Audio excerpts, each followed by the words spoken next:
Right, this next video is going to be to make the wheels that go onto the dumper truck. So I've got 4 wheels, but they're actually only made by creating 1 wheel and then using it 4 times. In the last tutorial, we've just created the little yellow dumper that goes on the back. In a previous tutorial, we've created the body. So hopefully this is our last part for this particular job. Okay, so I'm going to go File, New, check that I'm in metric, standard millimeter part. Okay, and I'm going to create the wheel by revolving a profile. So I'm actually going to draw the profile front on, and then I'm going to rotate it around. Okay, so I'm going to go Start 2D Sketch. I'm going to choose the XY plane. The only reason I'm choosing that one is because I'm often choosing one which runs that way. I want the wheels to run the opposite way, so I'm going to do it here. Doesn't matter if you do it slightly differently.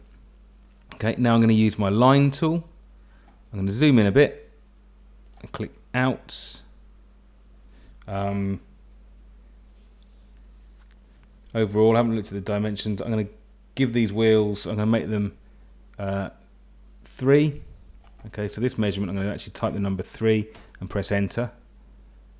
Then I'm going to come up by 7 because I want the overall outer diameter to be 14. Just going to check that I'm actually, do you know what, I'll pull that in a second. I'm going to zoom in a little bit so you can see this happening. So I've gone up, gone across. I'm coming down by, I'm looking at the measurements on the left here. I'm not going to type anything specific in. Coming down by a bit, in by 1.5, down towards the middle, and then out again before joining it up. Now remember, we've talked about valid profiles in previous tutorials. What I made sure of then, I'm just going to cancel now, is that I've actually got a profile that runs all the way around here. Sometimes if you've got dimension arrows and stuff, it can make it a little bit difficult to see your shape, but basically I've got a line running here. That's a valid profile. Remember, if I had any gaps, it wouldn't extrude or it wouldn't rotate. Okay, so let me just hold down the shift key, hold down the middle mouse button and whiz it around so you can kind of see what my shape is. Okay, middle mouse button and shift key down. So now I'm going to use the rotate tool. Okay, and I'm going to rotate it around this middle bit, but I haven't quite got all my measurements on there. That could come out all sorts of shapes. So it's 3 millimeters wide. Let's use the dimension tool and click on the line and drag out and change that dimension to 7.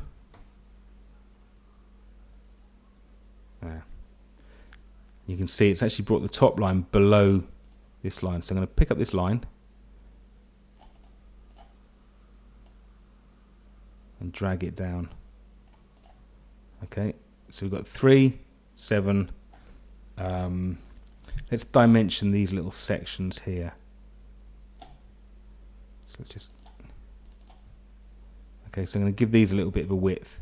I'm going to use my dimension tool, click and drag and make that 2 and press enter. Dimension tool, click and drag and make that 2 and press enter. Okay, and then I'm going to finish that sketch. Now what I'm going to do is I'm going to revolve that shape around that middle edge. So I go to my revolve tool. If it doesn't highlight, you can highlight it by clicking inside it. Then I'm going to choose my axes. I'm going to choose this one here. And just so you can see why I did those lines, if I rotate that, okay, you can see it's revolving here. Let's just pull that arrow so you can see that kind of happen.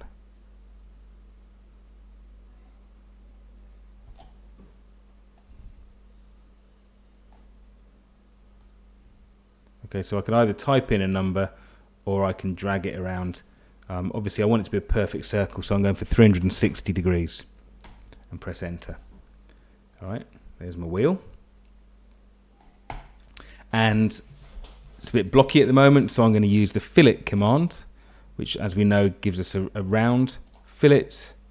I'm going to give it a radius of 1.5. If you remember, this wheel was 3 millimeters in diameter. So if I do a radius of 1.5, you should then see, if I click on this edge, it's going to round here.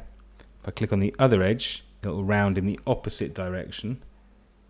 So it's in preview mode at the moment. And that'll give me this curve. I'm happy with that. Let's just try changing them and see if it edits that. There you go. You can see if I do it at 1, I've got a little flat bit there.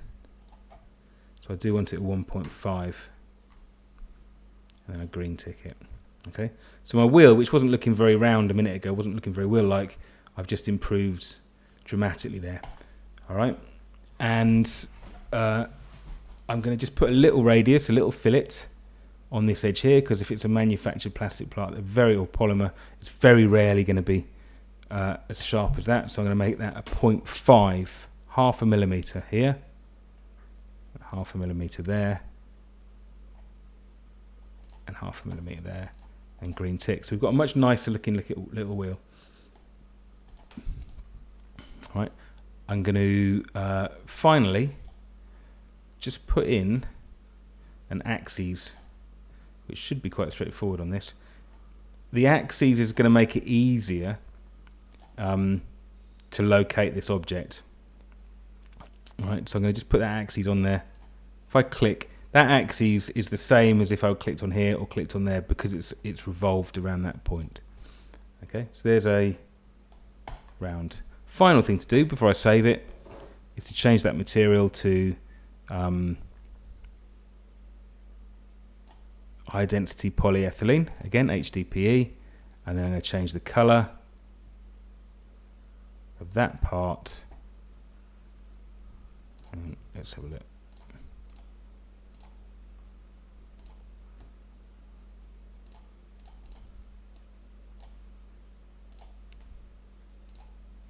So that part can be nice black, green tick. Okay, so there's my wheel with an axis, black. File, save as. Just check I'm saving it in the right place. Inventor. Sorry, documents, 3D modeling, Inventor. So you need to make sure you follow your own file structure to save it where you know where you can find it. Okay, and that should be, hopefully, the end of that process. So good luck with that.